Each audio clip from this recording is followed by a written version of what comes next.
मंगलम भगवान वीरो मंगलम गौतमो गणी मंगलम कुंद कुंदार्यो जैन धर्मोस्तु मंगलम सर्वमंगल मांगल्यम सर्वकल्याणकारकम प्रधानं सर्वधर्माणां जैनं जयतु शासनं सहजानंद चैतन्य प्रकाशाय महीयसे नमो अनेकांत विश्रांति महिमने परमात्मने। आचार्य कुंद कुंद देव द्वारा रचित पंचास्तिकाय संग्रह और उसकी 49वीं गाथा में जो पूज्य गुरुदेव श्री का स्पष्टीकरण है, उसमें जो केवल ज्ञान संबंधी प्रश्न था उसकी थोड़ी सी चर्चा बाकी है। उसके उपरांत 50वीं गाथा की चर्चा अपन प्रारंभ करेंगे। पेज नंबर इसमें हिंदी में 416 है नीचे कि बापू तेरा केवल ज्ञान आता है, वह केवल ज्ञान की कितना 324 पे है गुजराती में। बापू तेरा केवल ज्ञान आता है, वह केवल ज्ञान की शक्ति और शक्तिवान अभिन्न त्रिकाल है। ऐसे अभिन्न त्रिकाल में भाई एक वस्तु और उसका गुण एक कहो, यानी एक है माने गुण तो अनंत, पर यहाँ ज्ञान गुण की मुख्यता की कथन है। तो एक वस्तु और उसका गुण ये दोनों मिलकर एक कहो, अखंड कहो, पूर्ण कहो। हाँ, तो यानी केवल ज्ञान की शक्ति से, सामर्थ्य से भरपूर ज्ञान गुण त्रिकाल, और वह उस गुण को धरने वाला द्रव्य, वो दोनों एक अखंड अभेद। सामर्थ्य जिसकी अपरिमितता है, हाँ सीमा नहीं, बेहद सामर्थ्य। ऐसे स्वभाव और स्वभाववान दो की अवश्य एकता है।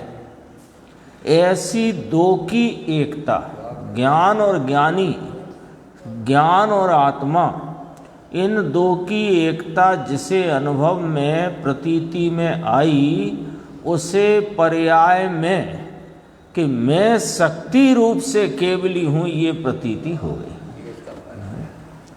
शक्ति स्वरूप तो जगत का प्रत्येक जीव है, प्रत्येक जीव उपयोग स्वरूप है, यानी ज्ञान स्वरूप है। और ज्ञान गुण जो है उसका उससे अभेद है, अखंड है, एकत्व रूप है। और ज्ञान गुण की शक्ति, सामर्थ्य अपरिमित है, बेहद है, सदैव त्रिकाली। तो ऐसे ज्ञान गुण और गुणी की एकता को जिसने दृष्टि में लिया, ऐसे गुण स्वरूप आत्मा को, अखंड को, अभेद को जिसने प्रतीति में लिया, उसको यह प्रतीति हो गई कि मैं शक्ति स्वरूपता से केवली ही हूँ। चौथे गुण स्थान में उसे केवल ज्ञान दृष्टि में, प्रतीति में, विश्वास में प्रकट हो गया। यहाँ ये कहना चाहते, अभी कहाँ केवल ज्ञान प्रकट हो गया, अभी तो अल्प है। अल्प ज्ञान में स्वरूप की प्रतीति हो जाने से, ज्ञान की बेहद सामर्थ्य का स्वीकार हो जाने से, वह ज्ञान की बेहद सामर्थ्य स्वरूप परिपूर्ण केवल ज्ञान का भाव प्रतीति में आ गया। तो वो केवल ज्ञान प्रतीति अपेक्षा, दृष्टि अपेक्षा प्रकट हो गया। लिया, देखो मैं अल्पज्ञ हूँ, ये दृष्टि छूट गई। पर्याय में अल्पज्ञता है, ये ज्ञान का विषय रह गया। और श्रद्धा में मैं परिपूर्ण सर्वज्ञ स्वभावी हूँ, ये प्रतीति आ गई। श्रद्धा से केवल ज्ञान हुआ। श्रीमद् में आता है कि श्रद्धा से केवल ज्ञान हुआ, इच्छाए केवल ज्ञान, इच्छा का अर्थ यहाँ श्रद्धा है। श्रद्धा से केवल ज्ञान हुआ, 5 बोल आते हैं श्रीमद् के, ऐसी तो उसमें बहुत सरस बात है। इसका अर्थ ये हुआ, ये चर्चा जो आई इसका सारांश, कि तेरा जो कोई भी गुण है यह तो उपयोग वह पूरा है, त्रिकाली है। आपसे भी पूरा, ख्याल से भी पूरा। हाँ, पूरा त्रिकाली, सदैव सहवर्ती पने त्रिकाल परिपूर्ण स्वभाव, परिपूर्ण सामर्थ्य से रहा हुआ है। पर्याय में भले अल्पज्ञता हो, पर्याय में ज्ञान की विकास अवस्था भले मद्दी हो, लेकिन ज्ञान गुण, उपयोग लिया ना, उपयोग नाम ज्ञान दर्शन, तो ज्ञान की मुख्यता कहो तो ज्ञान गुण वह इस आत्मा के साथ त्रिकाली परिपूर्ण रीति से रहा। वह पूरा त्रिकाली है और उसके बिना होता नहीं, यानी ज्ञान गुण के बिना जीव कभी होता नहीं। इसलिए वहाँ सिद्ध किया है, यानी वो समवायपना था ना, वो बात खत्म हो गई, निरस्त हो गई। इसलिए वहाँ सिद्ध किया है कि उपयोग बिना जीव कभी होता नहीं, कभी नहीं होता। समझ में आया? 420 पेज आता है इसका हिंदी का, यानी करीब 4 पेज आगे। देखो इसमें लिया है, गुरुदेव ने एक दृष्टांत लेकर समझाया थोड़ा। केवल ज्ञान व्यक्त होता है, शक्ति रूप से तो त्रिकाल है, वह पर्याय में व्यक्त होता है। उसका प्रश्न था कि जब अल्प ज्ञान है तब केवल ज्ञान नहीं है, और जब केवल ज्ञान हुआ तो अल्प ज्ञान नहीं है। तो जब केवल ज्ञान प्रकट हुआ, यानी इस आत्मा को केवल ज्ञान की अवस्था हुई, तब उसके अल्प ज्ञान तो है नहीं, तो इसका मतलब केवल ज्ञान बाहर से आकर के इसमें फिट हो गया। यही प्रश्न था ना। तो चलो ज्ञान का समवायपना आप नहीं मानते, तो अल्प ज्ञान तो सदैव है ही, ऐसा करके आप कह रहे हो। तो हम कह रहे हैं कि केवल ज्ञान तो जब अल्प ज्ञान नहीं है तब होता है, तो अल्प ज्ञान तो गया, उसमें से थोड़ी केवल ज्ञान आया है, तो केवल ज्ञान तो बाहर से आया, ऐसा उसका प्रश्न था। तब उसे कहा कि नहीं, केवल ज्ञान स्वरूपता वाला ज्ञान गुण, यानी अपरिमित बेहद असीमित सामर्थ्य से रहा ज्ञान गुण, त्रिकाल आत्मा के साथ रहा ही हुआ है, एकत्व रूप से, अभेद रूप से, अखंड रूप से। वह जो अपरिमित असीमित केवल ज्ञान शक्ति से रहा है वही व्यक्त हुआ है। केवल ज्ञान व्यक्त होता है, केवल ज्ञान कहीं से बाहर से आकर केवली भगवान के आत्मा के साथ समवाय यानी कि चिपकता नहीं है। ऐसा समझ में आता है। इस बबूल में भी, बबूल का पेड़ होता है ना, तो गोंद भी अंदर से आता है, गोंद निकलता है ना उसमें बबूल में, तो अंदर से आता है, तथापि ऊपर से चिपका कहलाता है। दिखेगा ऐसा कि ऊपर से किसी ने इसके तने पर चिपका दिया हो, आता अंदर से है, वो तो हुई बबूल की बात। तो ऐसा भी नहीं है यहाँ, तो ये तो शक्ति है। हाँ, ये तो शक्ति है, वो तो उसमें गोंद तने से जुदा उसमें प्रकट होती है ना। वो तने का स्वरूप नहीं है। वो जो गोंद प्रकट होती है, गोंद आती है ना, वो तने का स्वरूप नहीं, तने से भिन्न चीज़ है। तना माने पेड़ का, बबूल का, या जो कोई भी पेड़ हो। यहाँ तो ये तो शक्ति रूपता से त्रिकाल बेहद असीमित सामर्थ्य स्वभाव है, वो केवल ज्ञान अवस्था में प्रकट होता है, व्यक्त होता है। गुणी ऐसा भगवान, उसका गुण परिपूर्ण है, उसके आश्रय लेने से उसमें से शक्ति की व्यक्ति केवल ज्ञान होता है। यहाँ तो मोक्ष मार्ग किसके आश्रय से होता है ये भी सिद्ध हो गया। प्रश्नकार ने प्रश्न किया, उसके उत्तर में ये बात भी स्वतः सहज सिद्ध हो गई कि केवल ज्ञान यानी पूर्ण दशा। पूर्ण दशा किसके आश्रय से और पूर्ण दशा रूपी मार्ग किसके आश्रय से, ये बात भी यहाँ सिद्ध हो गई। ये व्यवहार भगवान तेरा व्यवहार और दया दान के कारण से, उसके कारण से केवल ज्ञान हो ऐसा नहीं है। और अल्प ज्ञान वर्तता है वो व्यवहार को जानने वाला। अल्प ज्ञान में व्यवहार को जानना होता है ना, व्यवहार को जानने वाला अल्प ज्ञान छद्मस्त का ज्ञान जो वर्तता है उससे भी केवल ज्ञान होता नहीं। देखो ना ओ हो शैली वह भी कैसी, अल्प ज्ञान से केवल ज्ञान नहीं होता। प्रश्नकार ने तो यही करके पूछा था कि अल्प ज्ञान तो बचे ही नहीं, अब केवल ज्ञान तो बाहर से ही लाना पड़ेगा। तो कहा कि तेरी तो सोच ही गलती है, गलत है। अल्प ज्ञान से केवल ज्ञान नहीं होता और बाहर से आकर केवल ज्ञान नहीं होता, दोनों बातें हो गई। अल्प ज्ञान से केवल ज्ञान नहीं आता और बाहर से केवल ज्ञान नहीं आता। वो तो ज्ञान स्वभाव की अपरिमित बेहद सामर्थ्य पड़ी हुई है त्रिकाल, क्योंकि ज्ञान स्वभाव परिपूर्णता का पुंज ओ द्रव्य के साथ अखंडता से, अभेदता से, एकत्व पने अनादि अनंत रहा हुआ है। हाँ, उसकी प्रकटता होती है, उसके आश्रय से प्रकट होता है। की शक्ति पड़ी है, वो सामर्थ्य पड़ी है, वो सामर्थ्य का व्यक्तपना होता है। अल्प ज्ञान में से नहीं आता, बाहर से नहीं आता, दोनों बातें सिद्ध हो गई।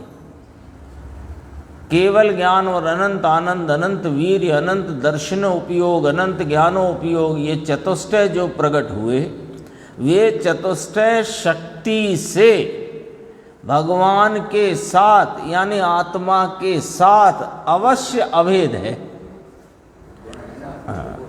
दर्शन, ज्ञान, सुख, वीर्य, चतुष्टय है ना, अनंत ज्ञान, अनंत दर्शन, अनंत सुख, अनंत वीर्य। तो ये अनंत चतुष्टय स्वरूप शक्ति वस्तु में, आत्मा में त्रिकाल विद्यमान है। उस चतुष्टय शक्ति से आत्मा अभेद है, अभेद एकत्व है, एकत्व है। देखो क्या गजब का यहाँ गुरुदेव का शैली देखो। वस्तु स्वरूप से, वस्तु से उसका ज्ञान आदि स्वभाव एकत्व रूप है। उस एकत्व रूप वस्तु में जब पर्याय ने एकत्व किया उसमें से प्रकट होता है ज्ञान। या चार की बात आई, चार की अपन विचार कर सकते हैं। ज्ञान, दर्शन, सुख, वीर्य, ये असीमित सामर्थ्य स्वरूप ज्ञान, दर्शन, सुख, वीर्य, ये आत्मा के साथ अभेद रीति से त्रिकाल एकत्व रूप रहे हैं। इस एकत्व रूप गुणी को जिस पर्याय ने उस गुणी से एकत्व किया तो उसमें से उस स्वभाववान में स्वभाववान की उस पूर्ण पर्याय में स्वभाव में से प्रकटता आती है।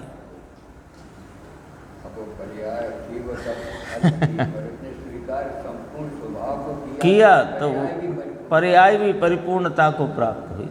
किसके आश्रय से? परिपूर्ण के आश्रय से। एकत्व है, उसमें एकत्व किया, उसमें से प्रकट होता है। कहो समझ में आया इसमें?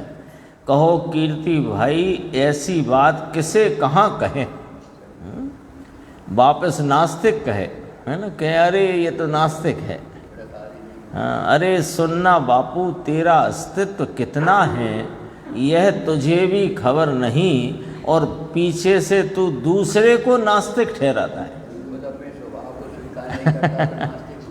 खुद तो स्वभाव को स्वीकार नहीं कर रहा तो खुद नास्तिक, और दूसरे को इसलिए नास्तिक कहे ना कि भगवान से नहीं होता, शास्त्र से नहीं होता तो कहे तुम तो नास्तिक हो, भगवान को नहीं मानते, देव शास्त्र गुरु तीन में से किसी को नहीं मानते।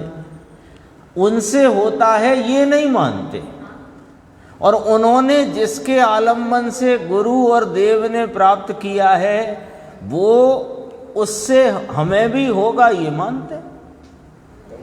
और शास्त्र में भी यही लिख के गए, सर्वज्ञ देव और गुरु आचार्य परमात्मा मुनिराज संत। देव शास्त्र गुरु को मानती हो पर उनकी नहीं मानती, हम उनकी मानते हैं, तो हमने उनको माना। ये बात से कहने में आया। क्या कहा?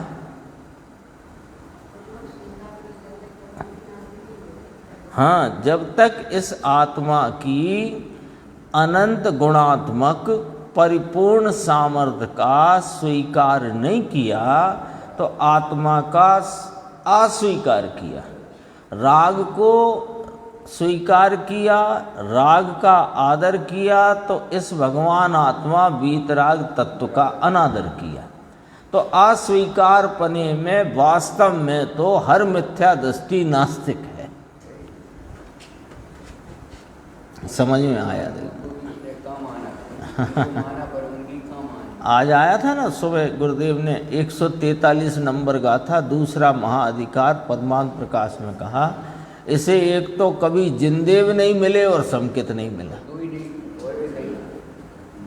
और उसके पहले कहा कि भव भव में इसने जिनेन्द्र परमात्मा की कल्प वृक्ष के फूल मणि रत्नों से पूजा करी, साक्षात समूह शरण में जाकर, जहाँ चारों ओर भगवान ऐसे दिखते हैं कि मुझे ही देख रहे हैं चारों ओर से, लेकिन वहाँ भी इसे जिनदेव नहीं मिले।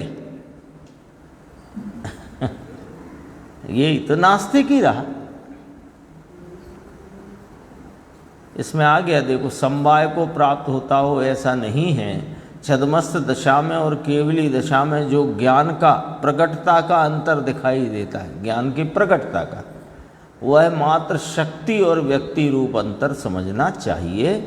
422 पे थोड़ा सा प्रकरण है ये, और देखते हैं अपन। सबसे नीचे लाइन है, 422 पेज है, उसमें होगा 330-31 पेज शायद।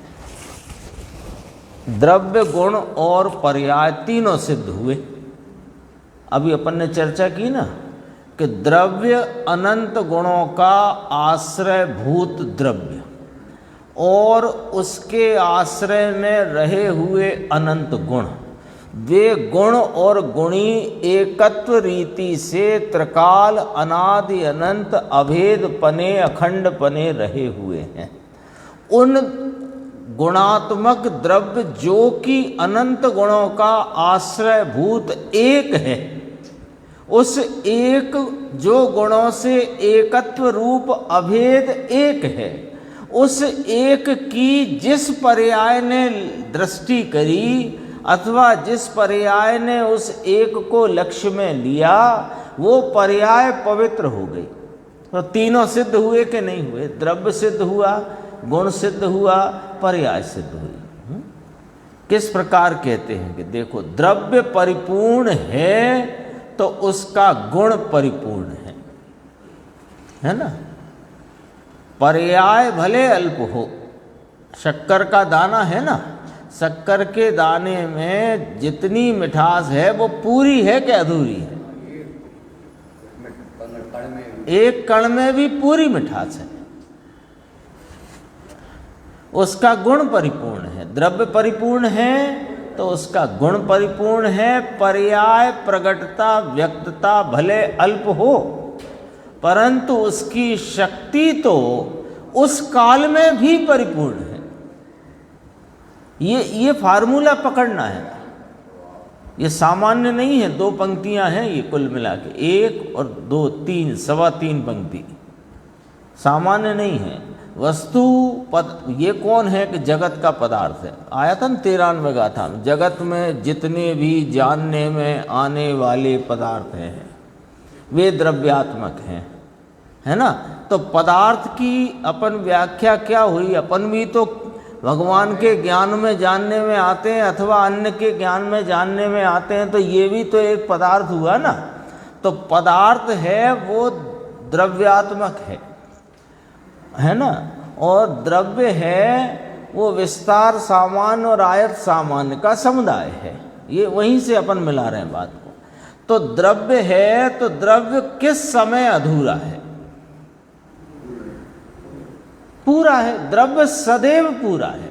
तो उसके गुण, उसके स्वभाव, उसकी विशेषताएं वे भी पूरी हैं, उसका स्वभाव भी पूरा है। अब पर्याय भले अल्प हो, प्रगटता, पर्याय नाम व्यक्तता, प्रगटता। अब वो जो द्रव्य पूरा, उसके गुण पूरे, उस पूरे गुणों से रहा पूरा द्रव्य, उसकी जो व्यक्त पर्याय है वर्तमान, वो भले अल्प व्यक्तता वाली हो, लेकिन उस काल में भी वह गुणात्मक द्रव्य अपनी परिपूर्णता से अखंड पने रहा हुआ है। ये विश्वास में लेना है। ये भाव विश्वास में आएगा तो सारी समस्या का हल हो जाएगा। इतना ही है।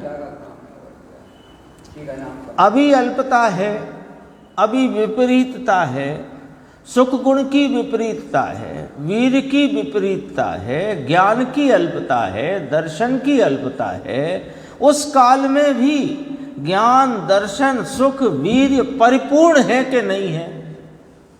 ये जिनेंद्र परमात्मा पुकार पुकार कर कहते हैं कि पर्याय में, वर्तमान अवस्था में, हालत में, दशा में भले ही अल्पता हो, हीनता हो, विपरीतता हो पर्याय में, लेकिन उस काल में भी द्रव्य स्वभाव अपने अनंत गुणों की परिपूर्णता से विद्यमान विराजमान तत्व है। ये जिसके विश्वास में आई है बात, उसकी पर्याय, अल्प पर्याय भी पवित्रता को प्राप्त होती है, विपरीतता मिट जाती है। आगे आएगा चर्चा में। दोष टालना है तो दोष के लक्ष्य से नहीं टलता, निर्दोष स्वभाव के लक्ष्य से टलेगा। स्वीकार करो तो मैं निर्दोष परमात्मा हूं। तो वो है कि हकार नहीं है, और जो पर्याय में दिखता है अल्प भाव, उसमें ये विमोहित हो गया है। आज सुबह तो बनारसी दास जी का आया था ना कि शुद्ध चेतना रूप, शुद्ध क्या है, शुद्ध चेतना सिंधु हमारो रूप है। मोह कर्म मम नाही भ्रम कूप है। मिथ्या तो नहीं है मेरे में, मिथ्या तो पर्याय में डोलता है। जिसको ये बात समझ में आ जाए कि मिथ्या तो मुझ में नहीं, उसका मिथ्या तो नहीं रहेगा पर्याय में। होने का एक उपाय है जो मेरे स्वभाव में नहीं। पर्याय में से मिथ्या तो गायब हो जाएगा जिसने ये स्वीकार किया कि मेरे स्वभाव में मिथ्या तो नहीं। अभी अपन क्या देखते हैं, अभी तो मिथ्या तो चल रहा है, तो वो तो चलता रहेगा। वही देख रहे हो तो वही चलेगा।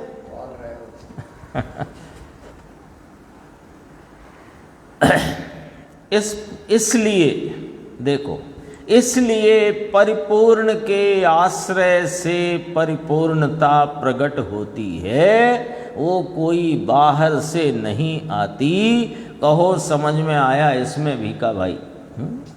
तो फिर उन्होंने, भीखा भाई ने कहा कि प्रभु आप जो कहते हो तो आनंद का पार नहीं है ना, अंदर में हर्ष उल्लास आ जाता है। तो कहा ये तो इसके घर की बात है ना, अपने घर की बात है, अपनी बात है। हाँ, तो फिर क्यों नहीं होगा, उसमें हर्ष भी आएगा। 50वीं गाथा प्रारंभ करते हैं। संबत्ति समभावो अपुद भूदो या अजुद सिद्धो या तमहादव्य गुणाणम अजुदा सिद्धितिणे दिट्ठा समवर्तिता या अयुतता अपृथकत्व या समवाय है, सब एक ही है सिद्ध इससे अयुतता गुण द्रव्य में। टीका की पहली लाइन, यह समवाय में पदार्थांतर पना होने का निराकरण यानी कि खंडन है। समवाय क्या, यहाँ समवाय की व्याख्या करते हैं।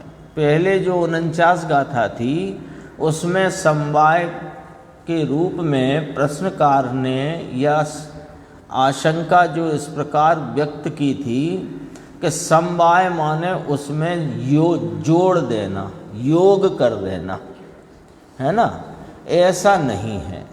तो समवाय शब्द फिर जब ऐसा है ही नहीं तो यहाँ समवाय का प्रयोग दोबारा 50 नंबर गाथा में अयुतता या अयुत सिद्धपना सिद्ध करने के लिए क्यों कहा गया। तो कहते हैं कि गुण कहाँ है कि द्रव्य में है, गुण कहाँ है कि द्रव्य में है ना। गुण की व्याख्या आती है ना सिद्धांत प्रवेश का, जो द्रव्य के संपूर्ण भागों और उसकी संपूर्ण अवस्थाओं में पाया जाता है उसे गुण कहते हैं। तो देखो उसमें है तो ये ऐसा समवायपना खड़ा होता है ना, उसमें है, हाँ, तो ऐसा आता है। तो कहते हैं कि उसमें है, ये वाली बात को बराबर समझो कि किस प्रकार है। गुण गुणी में है, गुण द्रव्य में है, ये बात ठीक है, पर ये गुण द्रव्य में है तो किस प्रकार है, उसमें है कि वो अयुत पने, अपृथकत्व पने, समवर्ती पने है। समवर्ती कहो, सहवर्ती कहो। तो इस प्रकार से समवायपना स्वीकार है, लेकिन पदार्थ भिन्न पदार्थ पने का समवायपना जिन शासन में स्वीकार नहीं है। यानी ये सिर्फ 49-50 गाथा की ही बात नहीं कर रहे, पूरे जिन शासन में दो पदार्थ भिन्न भिन्न को मिलाकर एक पदार्थ बने, ये वाला सिद्धांत कभी भी कहीं भी कैसे भी स्वीकार नहीं। क्योंकि प्रत्येक, कल अपन ने बात की थी, प्रत्येक वस्तु अपने स्वयं चतुष्टय से सत्स्वरूप है। एक द्रव्य से दूसरा द्रव्य मिलकर तीसरा द्रव्य बने, ये व्यवस्था वस्तु स्वरूप के नियम में नहीं। वस्तु स्वरूप के नियम में नहीं तो उसको कहते हैं जिन शासन में नहीं। एक ही बात है, जिन शासन कहो कि वस्तु स्वरूप का नियम कहो।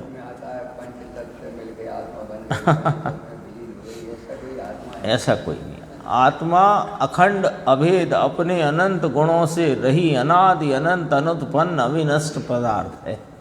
अभी देखो, ये जो दो को एक कहने की व्यवस्था है, गुण से गुणी कहने की व्यवस्था है, गुणों के समुदाय को द्रव्य कहने की व्यवस्था है, गुणों के समूह को द्रव्य कहने की व्यवस्था है, वो व्यवस्था अपृथक पने से है, ये जानना पड़ेगा।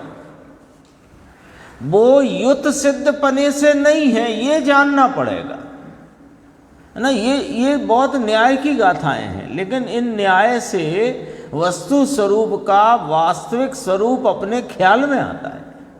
देखो क्या कहते हैं, समवर्तित्वम समवाय। समवाय की यहाँ आचार्य कुंद भगवान व्याख्या करते हैं कि समवर्तीपना वह समवाय है। दो पदार्थों को जोड़ना समवाय नहीं है। ये दो पदार्थ जोड़कर भिन्न भिन्न पदार्थों को जोड़कर कुछ बन जाए, ऐसी व्यवस्था वस्तु स्वरूप में नहीं। तो फिर ये समवाय क्या हुआ कि समवर्तीपना, उसे यहाँ समवाय कहते हैं। समवर्ती है ना, गुण कैसे हैं, सहवर्ती है ना। फिर एक बात कही, समवर्ती कहो सहवर्ती कहो, टीका में सहवर्ती शब्द ले लिया है। समवर्तीपना वह समवाय है अपृथक भूतत्वम, वही अपृथकपना है, और अयुत सिद्धत्वम, अयुत सिद्धपना है। सहवर्तीपना वह समवाय है। समवाय, जिन शासन में समवाय शब्द से क्या समझना कि सहवर्तीपना और कैसा है वो सहवर्तीपना कि अपृथकपना से है और अयुत सिद्ध है। जैसे लकड़ी और लकड़ी वाला युत सिद्ध है।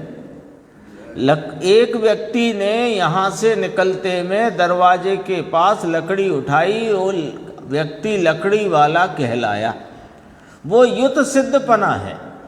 ये युत सिद्धपने से जिन शासन में वस्तु स्वरूप की व्यवस्था में कोई पदार्थ स्वीकार नहीं हो, मिल ही नहीं सकते। तो सहवर्तीपना वह समवाय है। वह सहवर्तीपना किस प्रकार है कि अपृथकपने हैं और अयुत सिद्धपने हैं, यानी उन गुणों में और गुणी में सहवर्तीपना है, एक पॉइंट, और वह सहवर्तीपना अपृथकपने हैं, दो बात, और अयुत सिद्धपने हैं, तीन बात।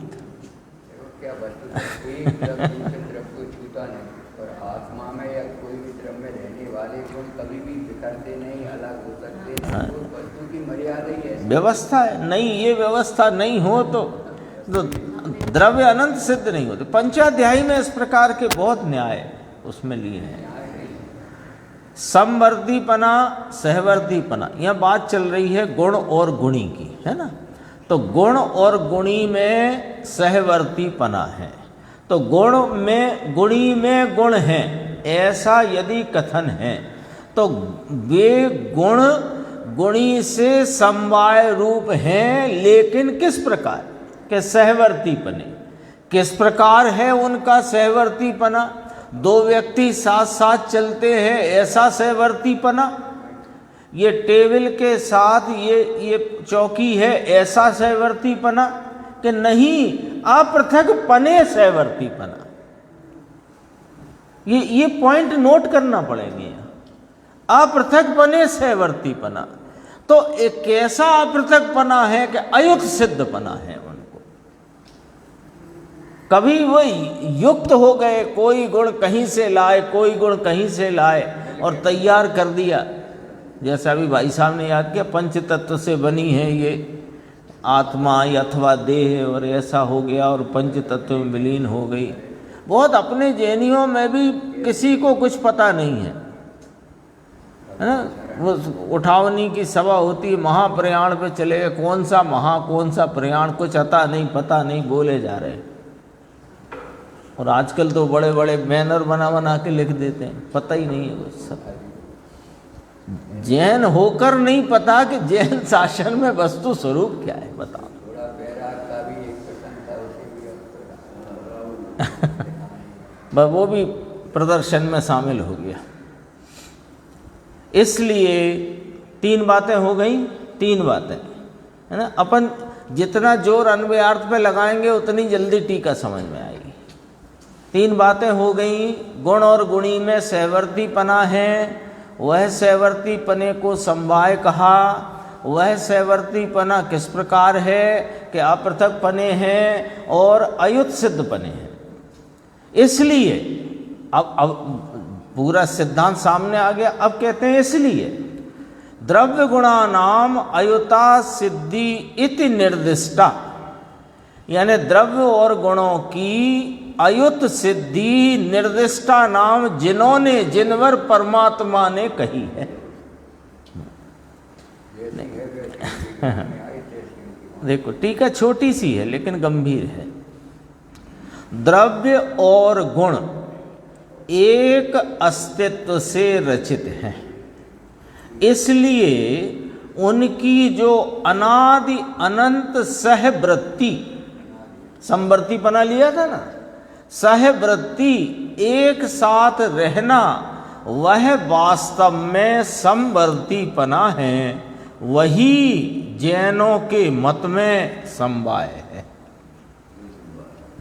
जिन शासन में समवाय किसे कहा कि द्रव्य और गुण जो कि एक अस्तित्व से रचित हैं। पूर्व की गाथा में ये बात आ चुकी है। द्रव्य और गुण उनका अस्तित्व, यानी द्रव्य से एक, क्षेत्र से एक, काल से एक, भाव से एक, आ चुका है ना वो पहले। द्रव्य और गुण एक अस्तित्व से रचित हैं, इसलिए उनकी जो अनादि अनंत सहवृत्ति यानी द्रव्य और गुण का एक साथ रहना, वह वास्तव में समवर्तीपना है। और यही समवर्तीपना यानी उनका द्रव्य का, गुणों का एक अस्तित्व से रचित होकर के सहवर्ती रहना अनादि अनंत, यही जैनों के मत में समवाय है। वस्तु में समवाय। जिनेंद्र उसमें निर्दिष्टा शब्द लिया ना कुंद कुंद आचार्य ने, भगवान ने कहा है ना। देखो मूल गाथा में लियो, तमहा दब्ब गुणाणम अजुदा सिद्धि अयुत सिद्धि, अजुदा सिद्धि अयुत सिद्धि तीणिदिठा, निर्दिष्ट है। ये जिनेंद्र परमात्मा ने कहा है।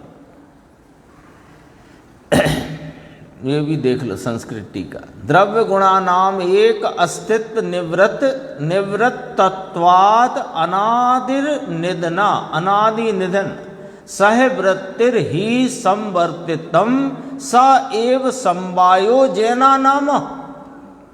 जैन के मतों में इसी को समवाय कहा गया है। अभी देखो दूसरा पॉइंट, एक पॉइंट हो गया, दूसरा पॉइंट, वही संज्ञा आदि भेद होने पर भी, यानी द्रव्य के और गुणों को संज्ञा लक्षण प्रयोजन आदि की अपेक्षा से भेद होने पर भी वस्तु रूप से अभेद होने से अपृथकपना है। वस्तुपने एक ही है, वस्तुपने से वे अभेद हैं। गुण और गुणी द्रव्य, वो वस्तुपने से अभेद होने से अपृथकपना है। लेकिन साहब द्रव्य को द्रव्य कहते हैं, गुण को गुण कहते हैं, संज्ञा से भेद हुआ कि ना हुआ? कि हाँ ठीक बात है। लक्षण भेद भी है क्या कि द्रव्य गुणों का आश्रय देने वाला है और गुण आश्रय लेने वाले हैं, लक्षण भेद भी हुआ। और प्रयोजन भेद भी है। द्रव्य सबको आश्रय देता हुआ सब गुणों रूप से आप परिणमता है और गुण अपने अपने रूप परिणमते हैं, तो प्रयोजन में भी फर्क हुआ। तो ये भेद है कि हाँ ये भेद है, लेकिन ये भेद होने पर भी वस्तुपने भेद नहीं है, इसलिए उनमें अभेदपना है, इसलिए अपृथक है। ये वही विषय है जो 104, 5, 6 प्रवचन सार गाथा में आता है, अतद भाव और पृथकत्व वाला। अब तीसरी बात, वही युत सिद्धि के कारणभूत अस्तित्वांतर का अभाव होने से अयुत सिद्धपना है। तो तीन बातें कही कि द्रव्य और गुण एक अस्तित्व से रचित हैं, अनादि अनंत सहवर्ती रूप हैं। ये ही जैनों के मत में वस्तु स्वरूप की व्यवस्था में इसी को समवाय कहते हैं। एक बात। और द्रव्य और गुण आप नाम तो दो पुकार रहे हो, तो दो नाम लेने पर भी, दोनों में संज्ञा लक्षण प्रयोजन का भेद होने पर भी वस्तु रूप से अभेद होने से अपृथकपना है। तीन बातें ऊपर आई थी, उनको मिला लो टीका में। समवर्तीपना वह समवाय है। वह समवाय किस प्रकार है कि अपृथकपने और अयुत सिद्धपने, तीन आई थी। अब तीनों की टीका विस्तार दो हो गई। तीसरी बात, युत सिद्धि के कारणभूत अस्तित्वांतर। देखो युत सिद्धि कब सिद्ध होएगी कि जब दो पदार्थ भिन्न भिन्न अस्तित्व वाले हों, तो युत सिद्धि सिद्ध होगी, अन्यथा कैसे होगी? लकड़ी और व्यक्ति दो अलग अलग सत्ता में रहे पदार्थ हैं। व्यक्ति की सत्ता न्यारी है, लकड़ी की सत्ता न्यारी है। तो लकड़ी वाला ऐसा युत सिद्धपना तभी तो सिद्ध हुआ जब दो भिन्न अस्तित्व को एक साथ देखा गया। समझ में आई कि नहीं आई बात? आई ना, ख्याल में आई बात? हाँ, जैसे ये शरीर ये भिन्न अस्तित्व वाला और आत्मा भिन्न अस्तित्व वाले, दोनों को एक साथ देखना ये युत सिद्धपना है। मनुष्य पर्याय, नारकी पर्याय, त्रिंच पर्याय, देव पर्याय, ये कोई अयुत सिद्ध नहीं है, ये युत सिद्ध है। क्योंकि दो भिन्न अस्तित्व से युत सिद्धपना का जो मूल कारण है वो अस्तित्वांतर है। यानी अस्तित्व जब भिन्न भिन्न हो और फिर एक साथ देखा जाए तो युत सिद्ध कहा जाता है। युत सिद्ध जानना, लकड़ी भिन्न, लकड़ी और व्यक्ति भिन्न, तब लकड़ी वाला वो चौकी उठाना कौन सी, कि वो टेबल की चौकी, तो टेबल का सत्ता भिन्न और चौकी की भिन्न है कि नहीं? तो युत सिद्ध पने का कारण कौन? अस्तित्वांतर। और गुण में और द्रव्य में अस्तित्वांतर का अभाव है, क्योंकि वे एक अस्तित्व से रचित हैं। जब एक अस्तित्व से रचित हैं तो उनमें अस्तित्वांतर नहीं है, तो अस्तित्वांतर नहीं है तो युत सिद्ध तो हो ही नहीं सकते। तो युत सिद्ध नहीं है तो क्या सिद्ध हुआ? कि अयुत सिद्धपना सिद्ध हुआ। न्याय से बात है, ऐसे नहीं। गुण तो बहुत है, पर कोई ये गुण को अलग कर सकती है। गुण संज्ञा से ज्ञान है, दर्शन है, सुख है, कविता है, पर कोई चाहे कि अपन एक गुण को उसमें से अलग कर दो, कोई संभव है क्या? देखो, इसका फुटनोट पढ़ते हैं। अस्तित्वांतर, अस्तित्वांतर यानी भिन्न अस्तित्व। युत सिद्धि का कारण भिन्न भिन्न अस्तित्व है। आ गई बात? लकड़ी और लकड़ी वाले की भांति गुण और द्रव्य के अस्तित्व कभी भिन्न ना होने से उन्हें युत सिद्धपना नहीं हो सकेगा, नहीं हो सकता। क्यों? कि पहले ही कह दिए द्रव्य और गुण एक अस्तित्व से रचित है। अपन ने पढ़ा द्रव्य गुणानाम एक अस्तित्व निवृत्त तत्वाद अनादि निधन। वे अनादि निधन एक अस्तित्व से रचित है। अब देखो, इसलिए 3 पॉइंट हो गए। समवर्तीपना किस प्रकार है? कि सहवर्तीपना है। और वह सहवर्तीपना किस प्रकार है? कि अपृथकपने हैं और अयुत सिद्धपने हैं। 3 बातें हो गई। इसलिए समवर्तित्व स्वरूप समवाय वाले, है ना, शब्द थोड़े से नए हो सकते हैं पर भाव तो कोई कठिन नहीं है। समवर्तित्व स्वरूप समवाय वाले। अब इस शब्द को सरल कर लेते हैं। सहवर्ती स्वरूप से जुड़े हुए द्रव्य और गुण। अब जुड़े क्यों कह रहे हो? कि हम तो जुड़े इसलिए कह रहे हैं, गुण अलग संज्ञा से जाना जाता है, द्रव्य अलग संज्ञा से, लेकिन उनमें अपृथकपना है, ये बात तो कही जा चुकी है। तो समवर्तित्व स्वरूप समवाय वाले द्रव्य और गुणों को अयुत सिद्धि ही है, पृथकपना नहीं है। सिद्ध कर दिया। यहां तक इसका भी फुटनोट पढ़ते हैं। समवर्तित्व स्वरूप का अगले पेज पे है। यहाँ समवाय का स्वरूप समवर्तीपना अर्थात अनादि अनंत सहवृत्ति है। द्रव्य और गुणों को ऐसा समवाय, कैसा समवाय? कि अनादि अनंत तादात्म्यमय सहवृत्ति।